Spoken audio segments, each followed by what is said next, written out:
Hey everybody, it's Gold666 here. As promised, part 2 of my October 1st double update. Here we go. So, just got home from work. I know you guys have been waiting patiently all day, so I'm just going to get right into it. We'll do this first. So, like I said, I've been on the wagon, but it's October 1st, got to have a couple pumpkin beers, so going to have one of these Dogfish Head. I know you can't really read it, the light's still really messed up. But it's just a pumpkin ale, and it's a brown ale with pumpkin in it. Good stuff. Go ahead and get this poured up real quick. And because it's a brown, didn't really want to just drink it from the bottle, so.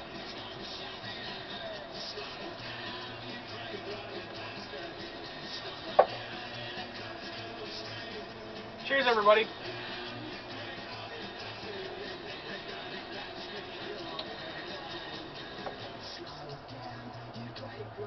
And for the stoners, once again.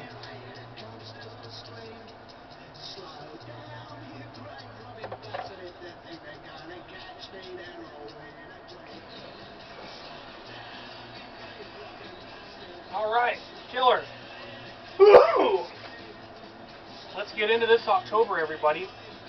First one we got here, The Bloodlands from Magnet Entertainment. This seemed like it was going to be kind of slashery, but really I got kind of just a gritty sort of like rape revenge sort of thing. There's definitely some slasher elements to it too, but you know, it kind of fell short. It's another one of those Magnet films that just kind of fell short for me. I know that this company is capable of so much more, and once in a while you just get something that I feel like it pulled more punches than I would have done, you know, if it were me making this film, but it's not, so it is what it is. It was a pretty fun ride anyway, so check out The Bloodlands, guys. Not horrible. Something that was pretty bad, but still fun, because I go into it. It just depends on, you know, if it's supposed to be really good and it's bad, it's kind of a disappointment. If it's supposed to be really bad and it's still kind of bad, it's not as big of a disappointment. It's a little easier to take it with a grain of salt and watch it for what it is. So, Killer Within.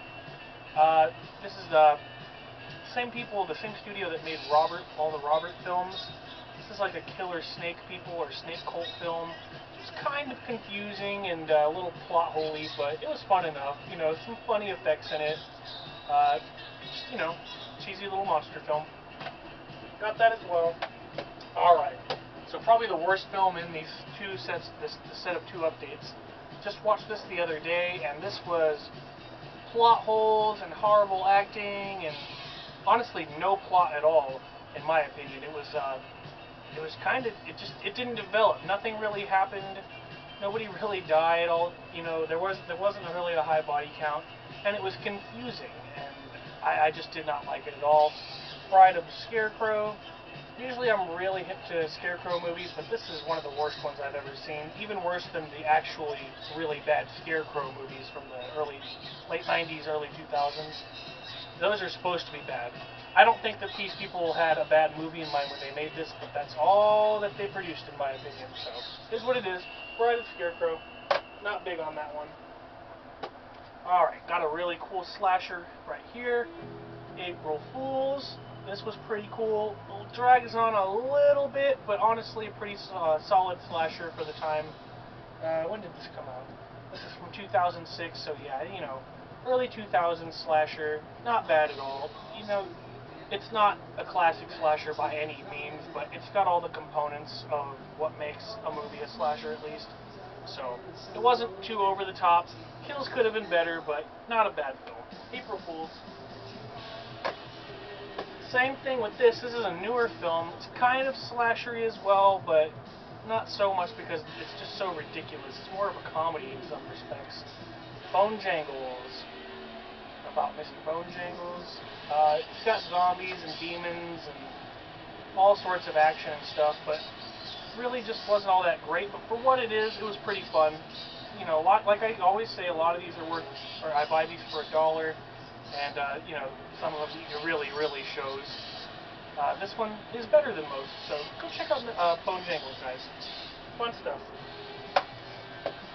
This was a cheapy little sci-fi action little thingy, Demon Hunter. This was actually a lot of fun.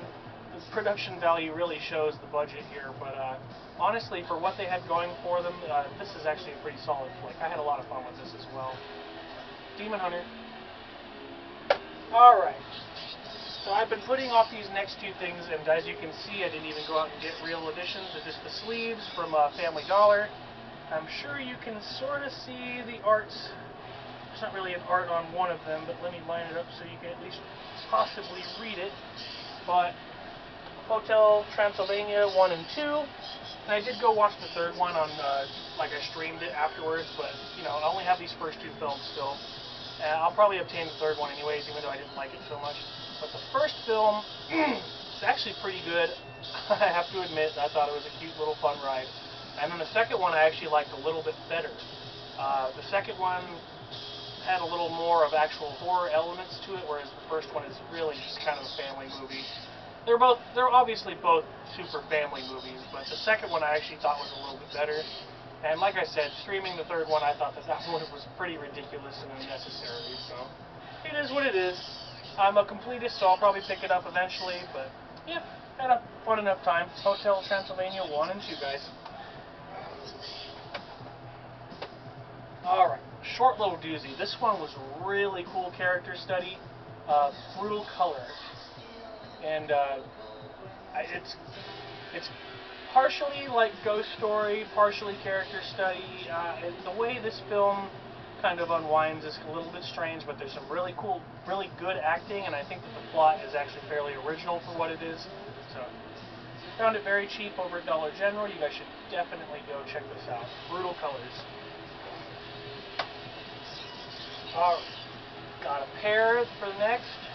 Got the first Skyline and Beyond Skyline. So the first Skyline, by the way, these are both sci-fi, action, horror, sort of. But basically, you know, big, giant UFOs abducting mass amounts of people sort of movie. Really, really good effects in both of them. And solid acting for the most part. Some ridiculous comic relief here and there, but honestly, the first film is really, really solid. Doesn't let up one bit. I thought it was really, really good. And upon seeing the sequel, you know, I was not disappointed. It definitely can't touch the first one, but both of them are pretty good. Decent plots for what they are. Great acting. High-paced, or yeah, super fast-paced, super actiony movies. That's all you can really ask for. So, finally picked up Skyline and Beyond Skyline. Good stuff, guys. Definitely go check those out. As you can see, that breaks us into the Blu-ray segment. Next up we have on Blu-ray here with Mark Wahlberg and Reese Witherspoon. Just watched this recently with the wife. She'd never seen it before, and I've been a huge fan of this for years, and this is the cheapest I've ever seen it, so I finally picked it up. This was $2.99, probably at Family Dollar somewhere, or perhaps a Dollar Tree or something. Most of these are very, very cheap, so wanted to finally pick this up. Just watched it again the other night, and it's so good. You guys should definitely check out Fear if you haven't. Really good film. Speaking of another fantastic film that fell sort of short for me, actually, but still fantastic. Really, really good film. Just found a cheap copy of Tomahawk finally, and I wouldn't say that I was disappointed. It wasn't exactly all that it had cracked up to be for me. A lot of my friends had been talking all about this film for years and really, really built it up for me.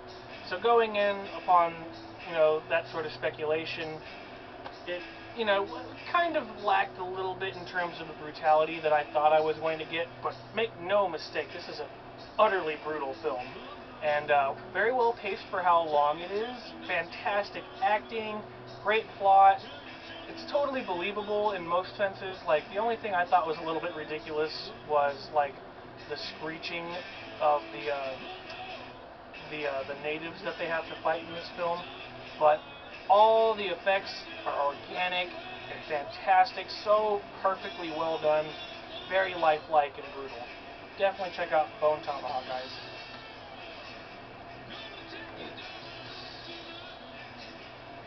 Alright. Next up, got a nice little Halloween movie, Bloodfest. Just watched this also recently. If you guys saw the Cube vid the other night. Never even really heard about this until a few months ago, and I heard a few good things about it. Saw this cheap copy, had to swoop it up real quick, and it turned out to be a pretty fun ride. Kind of a much more of a comedy than anything, but it's basically just a really hyped up splatter film under the pretense of people going to a festival, and it turns out that they're all there to be killed, and there's a fantastic plot twist at the end, and all the characters coming together, but super solid. I had a great time with Bloodfest. You guys should definitely check it out. Alright, so that's going to wrap up the Blu-rays for this double update, guys, so we're almost done with this, and then we're going to get going with a lot of other stuff throughout this whole October. We're going to get a bunch of different types of videos going up, show you guys what we're watching as close to daily as we can, and yeah, all sorts of fun stuff. So next one we have here is Queen of the Damned. Get back into some DVDs before we're done. Revisiting this, me and my wife had seen this when we were kids, but I'd been putting off getting it for so long because I remembered it being so ridiculous, but I actually liked it a lot more on, viewing it more recently. So, good to find stuff like this. I actually didn't even find this for too cheap. This was probably like a $6 or $8 movie. I just said, fuck it, I'm going to go ahead and get it. So yeah, Queen of the Damned.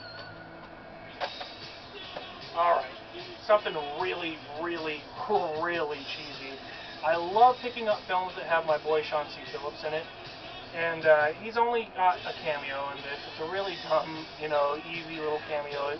A lot of his cameos he seems to film from his house. I imagine that is what happened here, but Predator World. This is one of the most ridiculous scripts, most absolutely vulgar and stupendous dialogue.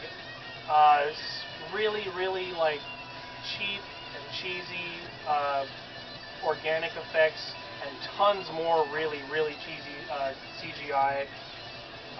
This whole thing should be a real big mess, but honestly, it's just so ridiculous that it actually works. So I'm going to have to go ahead and say you should check out Predator World. I had a really good time watching this. Speaking of something I was actually overwhelmed, pleasantly surprised with, I thought this was going to be a really bad, cheesy little doozy, and Clowntown actually turned out to be a pretty brutal film. There's not much to it. People find themselves trapped in like a town setting, chased by basically an army of people dressed as clowns. You guys get the gist of it. There's not much to say about it here, other than it's pretty damn brutal. Most of the kills in it I thought were pretty damn brutal for what it is. Check it out, Clowntown, everybody. Another brutal little weird slasher here, Roadkill. This is not as fun as I thought it was going to be. A little drag-on-ish, but there's not much you can really complain about. Acting's super solid, decent plot. Original as fuck for sure. Definitely give it a try. Roadkill. Alright, so I've been finding lots of really cool slashers that I've never ever heard of before, and this happens to be one here. Foxtrap. This has literally all the makings of a great, great, great slasher. Now, when I say that, I don't mean that it's super innovative for the slasher subgenre, but it does boast pretty much the entire equation for that particular type of movie. Basically, you have all the rules being followed for your typical slasher. The kills could be more brutal, they could be a lot more original, but what they lack in originality, they make up for in tastefulness, and honestly, the whole thing works. It's a great story, great twist at the end. I had a lot of fun with Foxtrap. Check that out.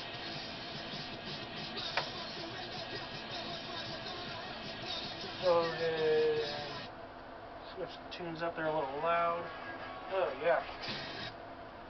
Nasty. We'll leave it. Fever can stay. Alright.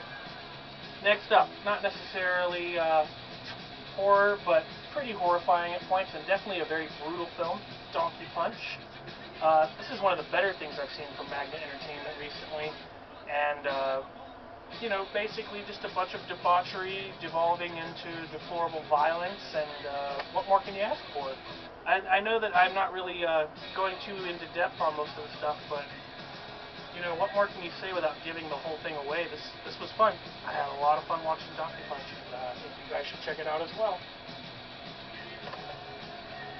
Alright, got a couple of classics here. I already had the Black Dragons and a big old 50-pack of old black and white movies, but I've never had the Eggman, so I bought this really cheap at like an old video store just to get the Eggman. And classic Bela Lugosi. Super fun, cheesy ass film. You know, comes from obviously the heyday of horror films. It's definitely a lot cheesier than most of the films from that period, but that's what makes it so enjoyable. Like, this really is, it's a gem in the rough. Like, a lot of old films tend to be really dry and take time to develop. This is not one of those films. This is a very cheesy early horror film, so check out the Eggman. Alright guys, I'm going to wet my palate one more time. It's been lovely talking about horror movies, like literally all day and night for the last basically 24 hours, so cheers everybody.